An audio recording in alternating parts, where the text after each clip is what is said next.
Tudo bem? A gente vai começar agora uma série de vídeos explicando um pouquinho sobre a história do século XX. Um século que começa com um grande otimismo e vai terminar com um pessimismo gigantesco.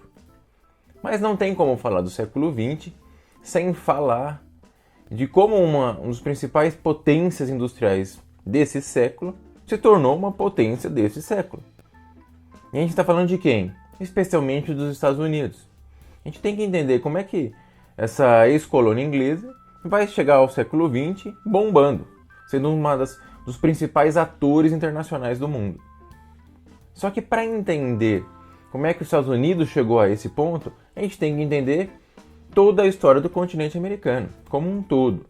É claro que os Estados Unidos é o que se destaca para a gente, é o que chama mais nossa atenção, mas a gente tem que entender o que estava acontecendo na América como um todo.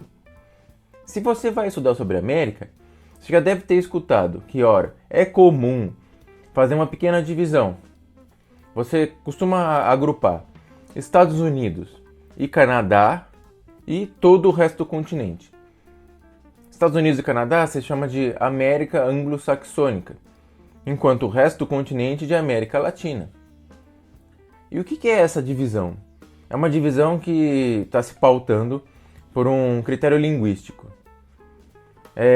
Como o inglês é a principal língua, tanto nos Estados Unidos como no Canadá, e o inglês tem sua origem no anglo-saxão, então você fala, olha, é uma região da América que é anglo-saxônica.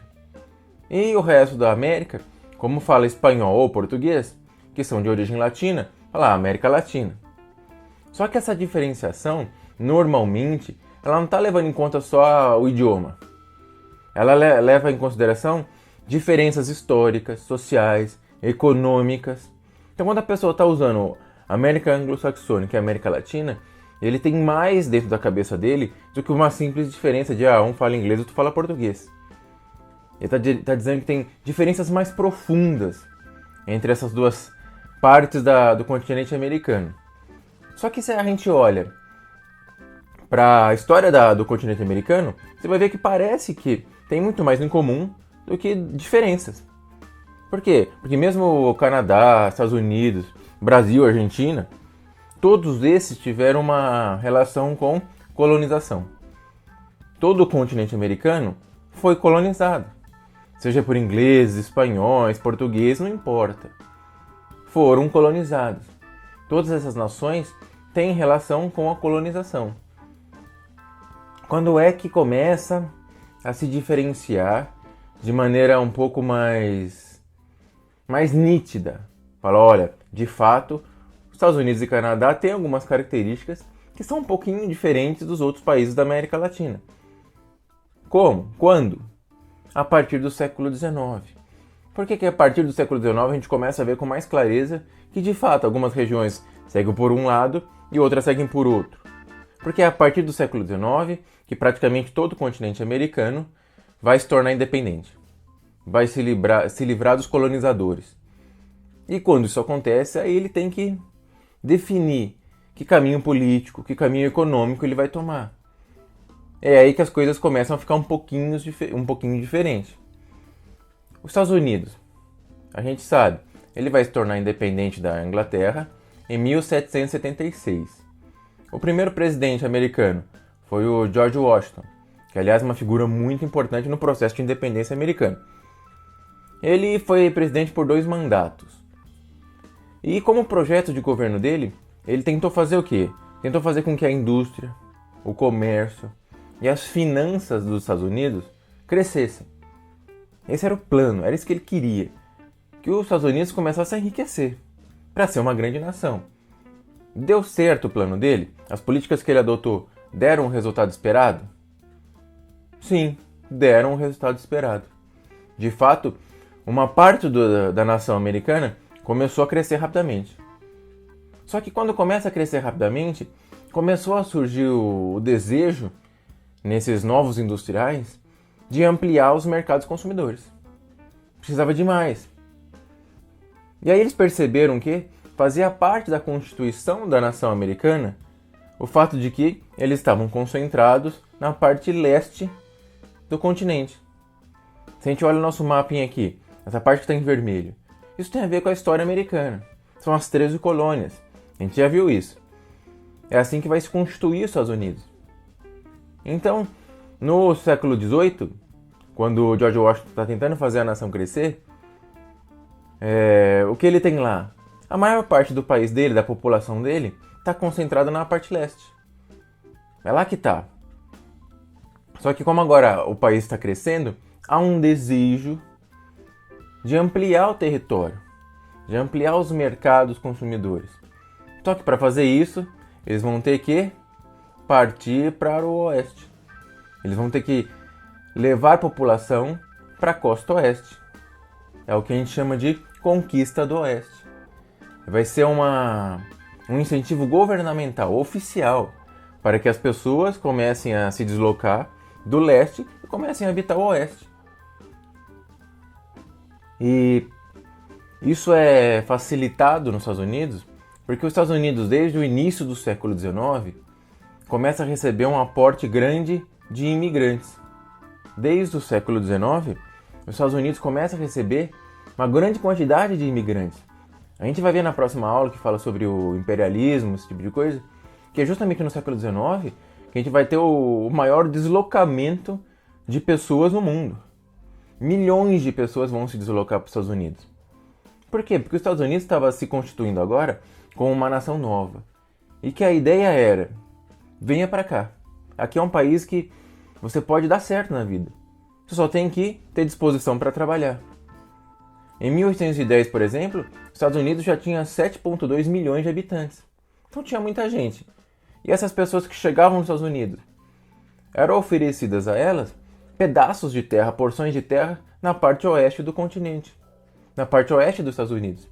Então eles falavam, e era oferecido a preços muito baixos, irrisórios, é quase de graça.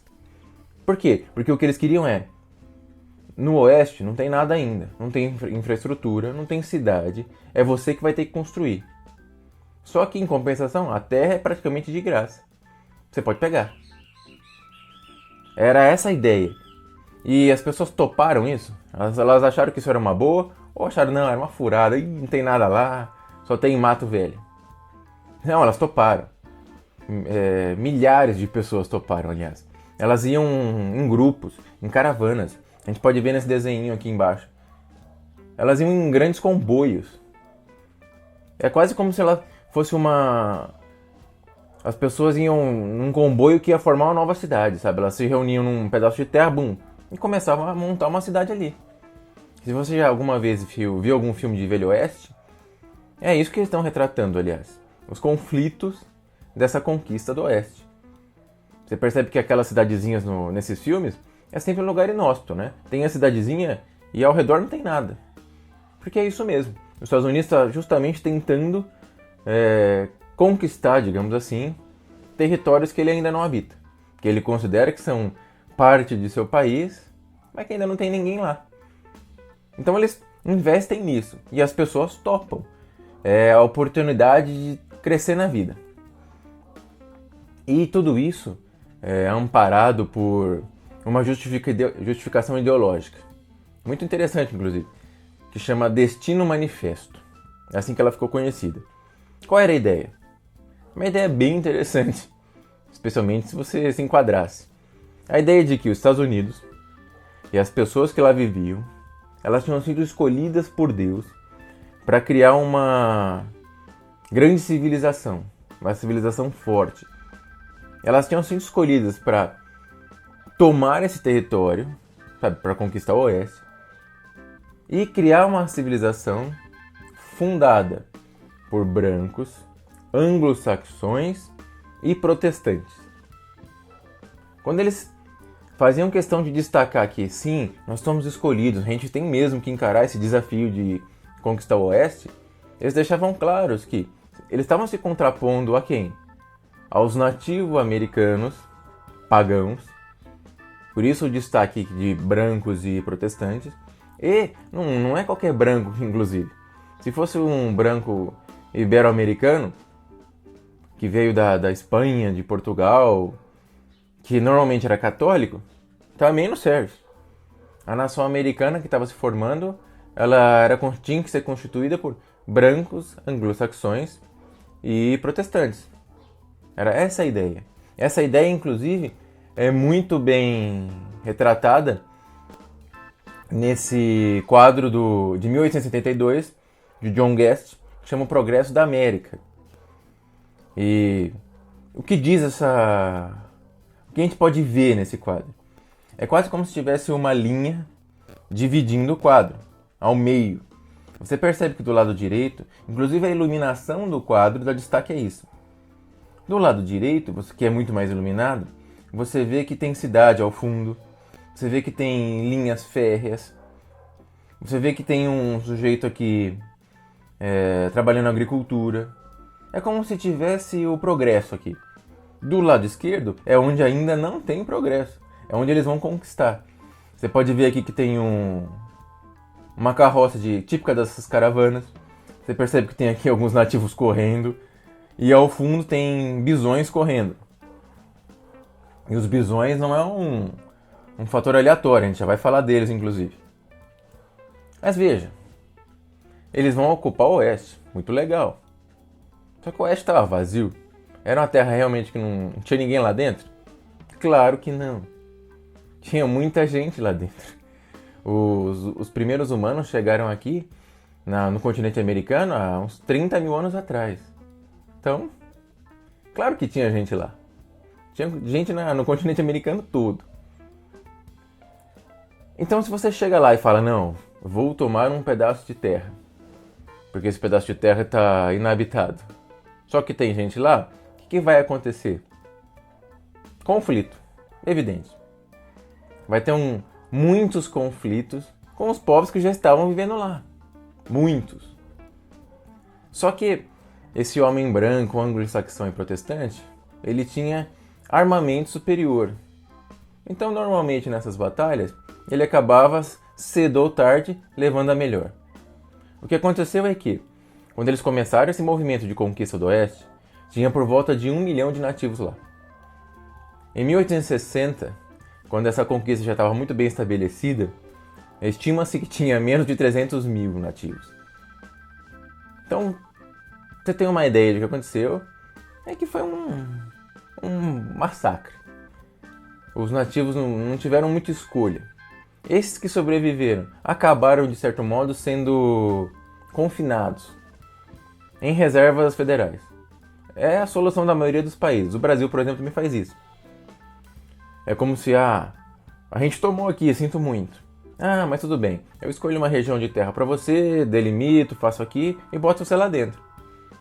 Nem sempre esse pedaço de terra era uma área realmente adequada para esse povo viver. Mas ele não tem muita opção, né? A gente acabou de tirar ele do pedaço de terra dele. Então a situação para o nativo não foi muito boa. E os bisões que apareceram naquele quadro? Por que os bisões aparecem no quadro? Porque tinha muito bisão nos Estados Unidos. Muito. Estima-se que tinha por volta, no século XVI, por volta de 25 a 30 milhões de bisões. Muitos bisões. Essa conquista do Oeste vai fazer alguma diferença para os bisões? Vai. Aliás, esse é um dado que mostra a nossa capacidade de destruição. Veja, de 25 a 30 milhões de bisões. Quando a gente começa a avançar para o Oeste, a gente começa a caçar. Quem começa a caçar? Esse pessoal que está tomando conta do Oeste. O homem branco, o anglo-saxão, o protestante. Ele caça o bisão. Em geral, o que interessa a ele é a carne não, o couro, sabe, a pele e a língua do bisão. A carne ele come um pouco, só que como o bisão é muito grande, ele não dá conta. A maioria dos bisões, você pega a pele e a língua e o bisão fica lá na natureza apodrecendo. Ela não interessa muito. Depois que o bisão apodrece, eles pegavam as carcaças e utilizavam para fazer produtos químicos na usinagem. Inclusive é o que a gente vai ver daqui a pouco numa foto impressionante. Mas veja, e tinha uma característica no modo de viver dos bisões, que quando morria um bisão, os outros bisões do grupo se reuniam em volta daquele bisão morto para lamentar a morte daquele bisão. Só que quando isso acontecia, eles se tornavam alvo fácil dos caçadores. Então eles matavam um bisão, E na sequência eles matavam todo o resto do grupo. Resultado é que, depois dessa conquista do Oeste, lá para o final do século XIX, vai acontecer que vai restar menos de 100 bisões. De 25 a 30 milhões, eles foram dizimados e praticamente entraram em extinção. É um negócio assombroso. Os bisões quase sumiram nos Estados Unidos. Depois, no fim do século XIX, quando se percebeu que, meu Deus do céu, quase não há bisões, aí começou um trabalho ecológico, de proteção da espécie, e hoje você tem alguns milhares de bisões, eles não foram extintos. Mas era uma quantidade imensa. Nessa foto aqui que a gente pode ver, olha a pilha de ossos que a gente tem aqui. É a pilha de ossos da carcaça que eles recolheram e depois eles iam usar em usinagem. É muito bisão.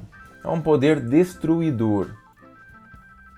Para você ter uma ideia de como foi esse conflito entre nativos e esses conquistadores, o que estava acontecendo era um choque de visões, um choque de como você se relacionava com a natureza.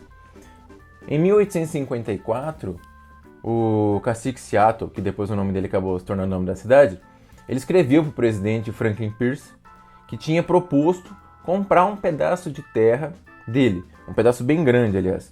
Ele propôs, vou comprar. O que esse cacique respondeu? Eu vou ler aqui um trechinho, depois se você quiser ler a carta toda na íntegra, eu vou deixar aqui embaixo na descrição do vídeo. Como é que se pode comprar ou vender o céu? O calor da terra? Essa ideia nos parece estranha. Se não possuímos o frescor do ar e o brilho da água, como é possível comprá-los? Cada pedaço desta terra é sagrado para o meu povo. Cada ramo brilhante de um pinheiro, cada punhado de areia das praias, a penumbra da floresta densa, cada clareira e inseto a zumbir são sagrados na memória e experiência do meu povo. Então veja, o que o cacique está tentando explicar para o presidente é que não faz nem sentido para ele essa ideia de comprar um pedaço de terra. Como assim comprar um pedaço de terra? A relação dele com essa terra, com a natureza, é muito diferente da do homem branco. Por isso que, quando eles se encontram, tem choque, tem conflito. Lamentavelmente, o povo do cacique tendeu a perder nesse conflito. Além desse conflito com os nativos, os Estados Unidos também teve uma outra maneira de ampliar o seu território, que era a anexação de territórios de outros países. Veja, nesse mapinha aqui que está aparecendo, por exemplo, você pode ver aqui na parte leste, laranjinha, as 13 colônias. Veja que uma boa parte dos Estados Unidos aqui está em amarelo, que são pedaços que eram da França, Inglaterra, Espanha.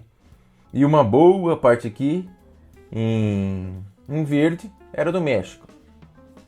E sobrou aqui o Alasca, que era da Rússia. Aqui em cima, aqui. Ora, você percebe que tem faixas diferentes. O México está de uma cor, aquelas regiões que eram da França, Inglaterra de outra. Por quê? Porque essa anexação de territórios, ela não era sempre igual. Não era sempre da mesma maneira que ele fazia isso. Ele tinha 3 maneiras de fazer isso. Ele podia comprar um território, ele podia ter um pedaço de terra doado diplomaticamente, ou então ele podia fazer pela guerra.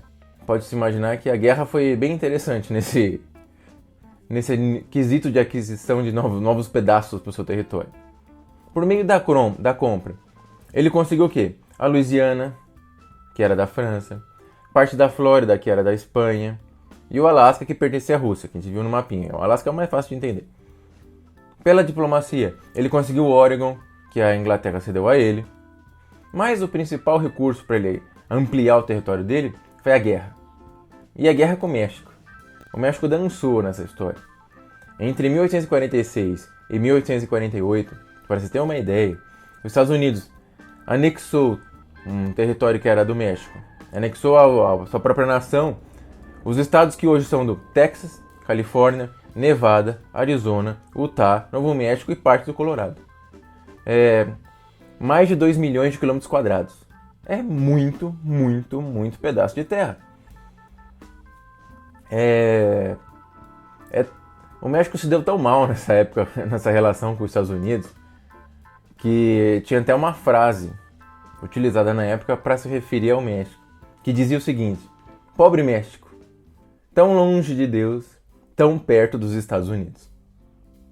Então o México, coitado, só se lascou aqui.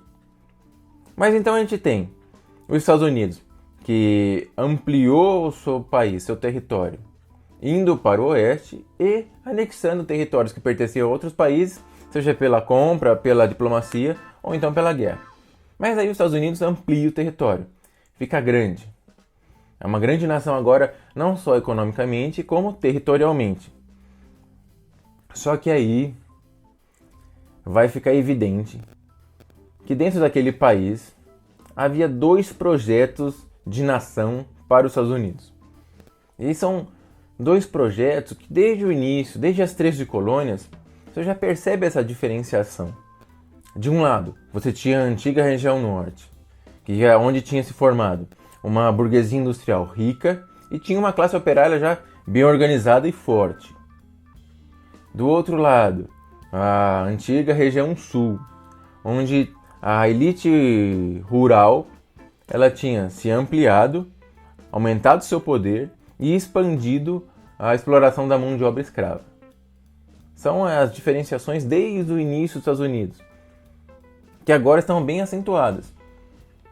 O principal ponto de discórdia entre esses 2 lados era a escravatura, a escravidão. A gente mantinha a escravatura ou abolia a escravidão? Era esse o principal ponto. Havia outro, sim, eles brigavam por questões tarifárias, o norte queria leis protecionistas para que a indústria do norte crescesse, para o sul não era interessante ter leis protecionistas, porque eles importavam muitas coisas. Mas o que realmente pegava era a questão da escravidão. O que fazer com a escravidão? Até a metade do século XIX, ele se equilibrava, porque lá no Congresso tinha mais ou menos a mesma quantidade de representantes, então equilibrava as forças. O problema é que, a partir de 1850, o negócio muda de figura. Para você ter uma ideia, entre 1820 e 1860, a população do norte vai quadruplicar. Ela vai chegar a 20,7 milhões de habitantes. Nesse mesmo período, a população do sul só duplicou, só dobrou.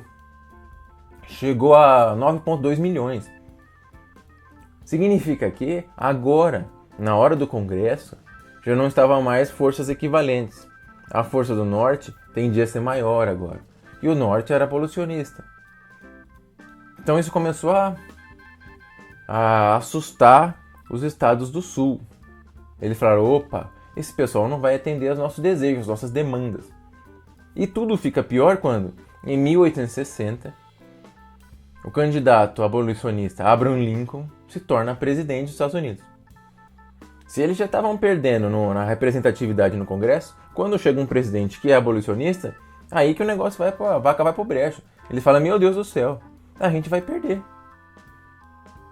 Então as divisões que tinham lá nos Estados Unidos, a gente pode ver bem nesse quadrinho aqui, ó. Norte industriais, sul latifundiário. No norte, o principal recurso econômico, o principal setor produtivo é a indústria.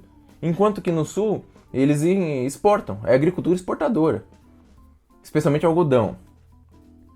O sistema de trabalho. No sistema do norte é assalariado e por isso que eles eram a favor da abolição. Era bom para ele que tivesse mão de obra livre e que pudesse comprar. Enquanto no sul, trabalho escravo. Eles tinham por volta de 3,5 milhões de escravos no sul. Lembra, 9,2 milhões de habitantes, desses 3,5 milhões escravos. E eles queriam que a escravidão continuasse, era importante para o modo de produção deles. E a política econômica, que é o ponto que eu mencionei agora há pouco. O norte defendia tarifas protecionistas. Era bom para ele que os produtos importados ficassem mais caros, para que o produto que ele produzia no norte tivesse mais saída. Enquanto o sul, que importava muita coisa, não gostava dessa ideia. Então quando chega o Lincoln ao poder, uma parte do sul fala: rapaz, a gente tem que sair desse país antes que o negócio dê errado. E é o que eles fazem. Em 1861, eles vão criar um novo país. Eles vão criar o Estados Confederados da América. É como se separassem dos Estados Unidos, se separam da União. Imagina o Brasil, vira e mexe São Paulo, começa a falar essas coisas: ah, vamos separar do Brasil, porque a gente é quase como um país independente, a gente carrega o resto nas costas. O Sul também, o Rio Grande do Sul adora fazer isso também. Vira e mexe tem plebiscito, devemos nos separar do Brasil, blá blá blá. Nos Estados Unidos eles fizeram, criaram lá os confederados. É como se eles estivessem dividindo um país, criou outro.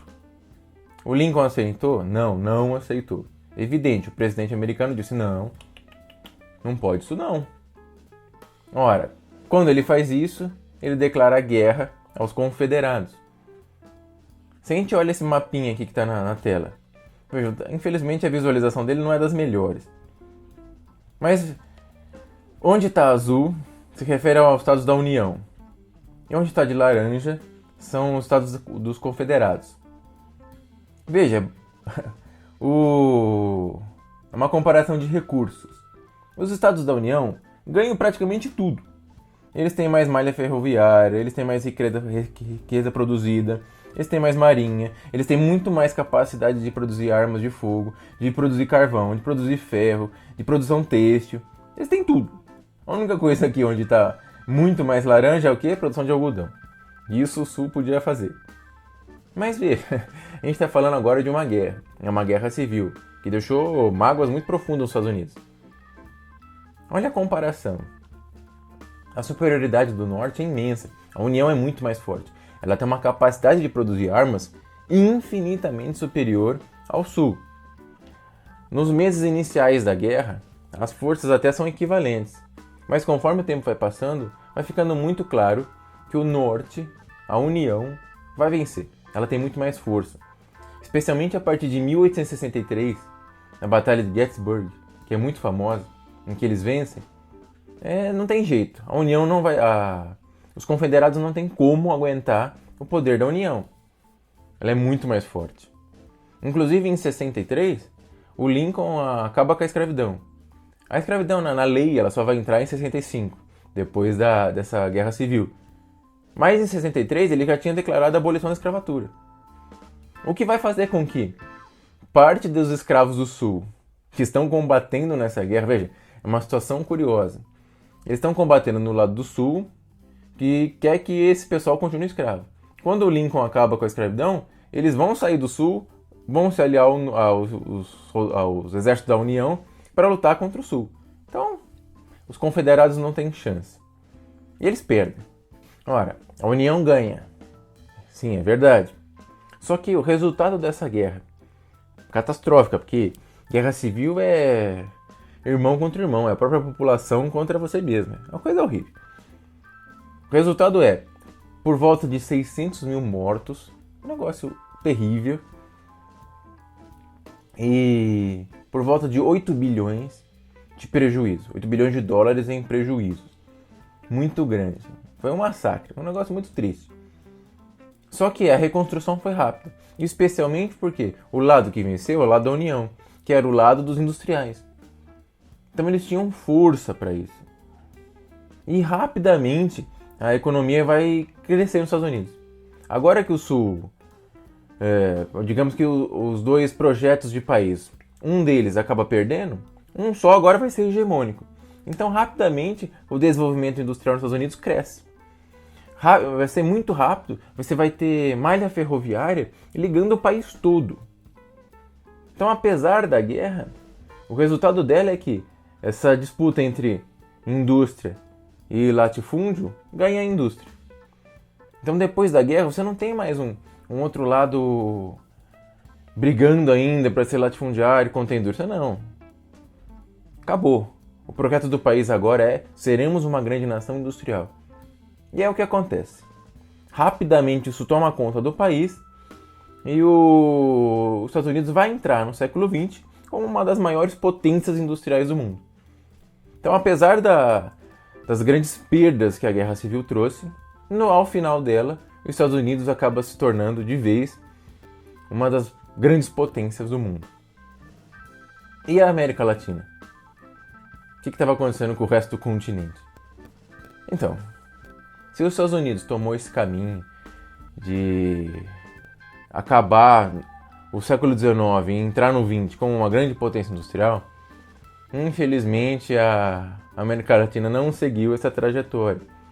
Porque se Estados Unidos, desde o início, desde George Washington, já estava tentando fazer o crescimento industrial explodir lá naquela nação, esse já era um objetivo, a América Latina não foi assim. O desenvolvimento econômico aqui foi muito mais lento, muito mais truncado. A autonomia política, que é outra coisa que os Estados Unidos desde o início tem. Ele é uma nação forte, ele sempre se viu como, daquele jeito que a gente falou do Destino Manifesto. Ele se viu como quase um povo escolhido, uma nação escolhida por Deus.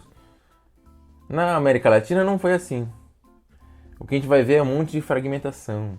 É a autonomia política sempre em risco, sob o risco de um golpe iminente. Então nunca está muito bem das pernas a América Latina. Hoje a América Latina tem 30 países, que são muito diferentes entre si. Ainda assim, eles têm algumas características em comum.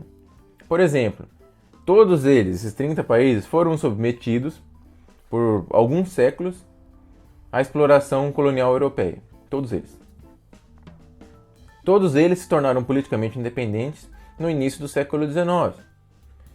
E todos eles, depois dessa independência, acabaram, de uma maneira ou outra, sob a influência primeiro da Inglaterra e depois a influência dos Estados Unidos.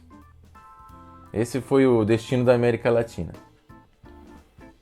Uma característica da América Latina, que ao contrário dos Estados Unidos, que cresceu territorialmente, a América Latina seguiu o caminho da fragmentação territorial. Só o Brasil, a ex-colônia portuguesa, manteve a unidade territorial. Depois da independência, ela manteve unida. Na verdade, ela já chegou a crescer. O resto da América Latina se fragmentou. Até teve tentativas de fazer algumas grandes nações na América Latina. Mas essas tentativas fracassaram. E o principal motivo para isso é que as elites locais da América Latina, elas não queriam perder o poder. Então, ao mesmo tempo em que elas lutavam contra o domínio espanhol, contra o domínio da Europa, o domínio do colonizador, ela não queria que após essa libertação elas se juntassem numa grande nação. Porque, olha, se juntam numa grande nação, aquele sujeito que só manda lá no pedacinho dele vai ser insignificante. Então, infelizmente, aqui na América Latina, ela se liberta do colonizador, só que se torna refém dos poderes locais. Então, a fragmentação política. Além disso, veja, a América Latina é um caminho muito triste, inclusive pra gente, porque a gente está na América Latina. Ora, você tem fragmentação política, especialmente porque os poderes locais não querem perder esse poder. Politicamente, a América Latina vai ser caracterizada por autoritarismo. Veja aqui essa citaçãozinha da professora Maria Lígia Prado, que ela resume bem como é que politicamente a América Latina se portou. A construção dos Estados Nacionais na América Latina se faz de forma autoritária, com as elites colocando contínuos obstáculos à participação política popular. Os conflitos sociais foram, em geral, resolvidos com o apelo a regimes fortes que deveriam manter a ordem. Então, infelizmente, essa é a nossa história, a história da América Latina. A verdade é que esses poderes locais brigaram entre si e foram se mantendo no poder. E veja, é uma relação com o poder em que ele vê aquilo que é público como se fosse particular. Não há essa preocupação com uma ideia de nação, não. Ele só está preocupado com o poder dele. Então, lamentavelmente, politicamente aqui, a gente tem uma sucessão de governos autoritários. A ponto de a gente até ter uma palavra aqui para se referir a isso. A esse tipo de líder popular, que quando chega ao poder, seja lá se for pelo voto ou for pela força, mas ele vai governar de forma autoritária. A gente chama de caudilho. Caudilho é uma palavra que vai vir do latim e faz referência à cabeça. Então é uma forma de falar, é aquele tipo de líder que quando chega ao poder, tanto faz se ele é pelo voto ou foi um golpe. Mas ele é um líder popular que quando chegou ao poder, depois ele vai governar de modo autoritário. Então, infelizmente, a América Latina ela vai ter uma grande série de caudilhos aqui. Se a porção anglo-saxônica, se os Estados Unidos acaba o século XIX e inicia o século XX com uma grande potência industrial, a América Latina, por esses motivos que a gente falou, fragmentação territorial, autoritarismo político, a autonomia aqui é sempre muito frágil, você acaba levando essas marcas para a sua economia. E a América Latina vai ser predominantemente uma espécie de periferia do capitalismo. Ela não vai ter esse desenvolvimento industrial que teve lá nos Estados Unidos. Aqui a gente vai acabar, de um jeito ou de outro, sendo exportador de produtos primários. A gente pode importar mineral, pode ser produto agrícola, pode ser pastoril, mas isso é mais ou menos o que a gente faz aqui. O Brasil, por exemplo, que teve uma relação muito grande com cana-de-açúcar, depois com café. Ou seja, é exportador de produto primário. Então a nossa relação com o mundo aqui é uma relação um tanto subalterna. Por quê? Porque a gente exporta essa matéria-prima, esses alimentos para os países industrializados e compra os produtos industrializados deles. Essa vai ser a nossa relação. Que não é exatamente uma relação muito saudável, especialmente para a gente. Então veja, se a América Latina ela vai acabar se tornando meio que uma periferia do capitalismo, os Estados Unidos, no continente americano, que é a grande nação que se destaca aqui, e que se percebe já desde a conquista do Oeste, esse sentimento de que são um povo escolhido por Deus, eles não vão deixar isso passar em branco. Ora, continente americano, eles estão aqui, eles vão querer de alguma maneira influenciar. E é o que a gente pode ver já no início do século XIX, com a doutrina Monroe. O que é a doutrina Monroe? Era a doutrina defendida pelo presidente americano James Monroe. Ele dizia: a América para os americanos.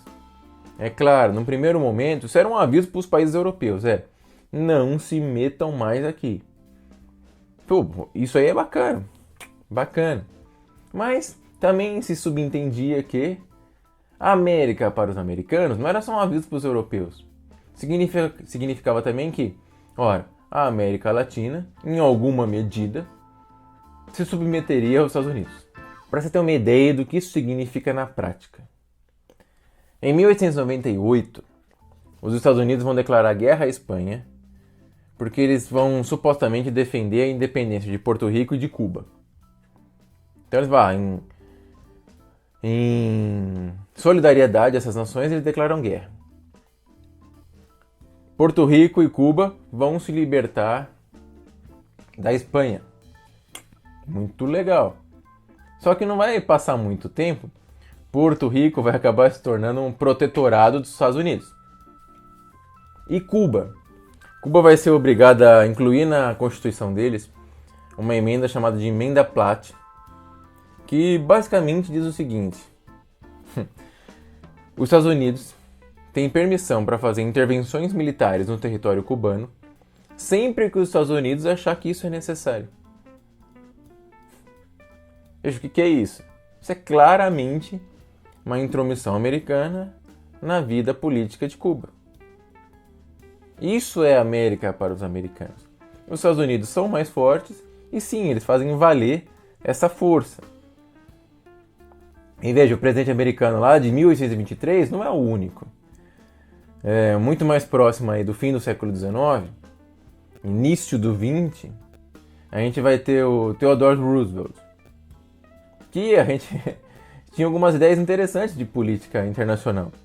A gente pode ver aqui nessa charge da época, muito bacana.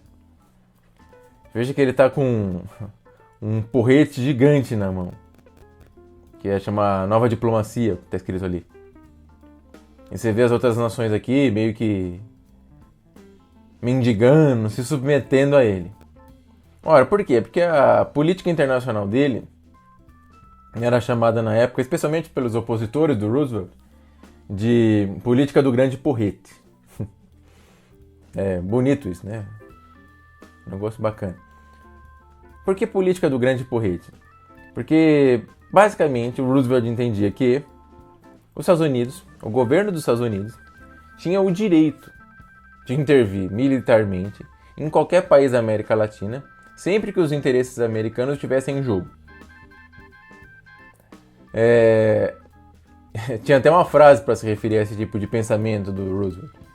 Diziam que ele falava assim, ó: fale suave, mas tenha nas mãos um grande porrete. Fale suave por quê? Porque ele convencia os governantes locais a sempre a fazer a vontade dele. E se não fizesse, ele tinha força o bastante para te obrigar. Olha um exemplo disso. E já tá acabando a aula, pode ficar tranquilo. Foi o caso do Canal do Panamá. Veja o mapinha aqui. O que é o Canal do Panamá?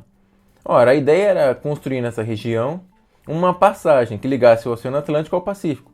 E seria muito útil para os Estados Unidos. Ia poupar muitas e muitas horas. Para fazer a ligação seria rapidinho. Ora, os Estados Unidos tinham interesse nisso. Ele queria construir e controlar essa passagem. Nessa época, no início do século XX, na época do Roosevelt, o Panamá era do território colombiano. Os Estados Unidos fez um acordo, assinou lá com a Colômbia, só que o Congresso colombiano não ratificou o acordo. Então, os Estados Unidos não conseguiu o que queria. Ora, não é que os Estados Unidos mandou o exército para lá, não, claro que não. Só que ele vai financiar, ele vai incentivar grupos rebeldes daquela região do Panamá que já queriam se separar da Colômbia. Então ele vai ajudar esses grupos.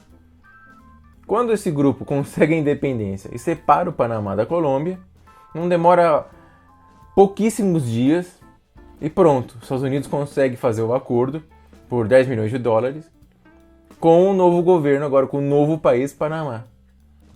Então ele consegue construir e controlar essa passagem entre o Oceano Atlântico e o Pacífico. Isso foi até 31 de dezembro de 1999.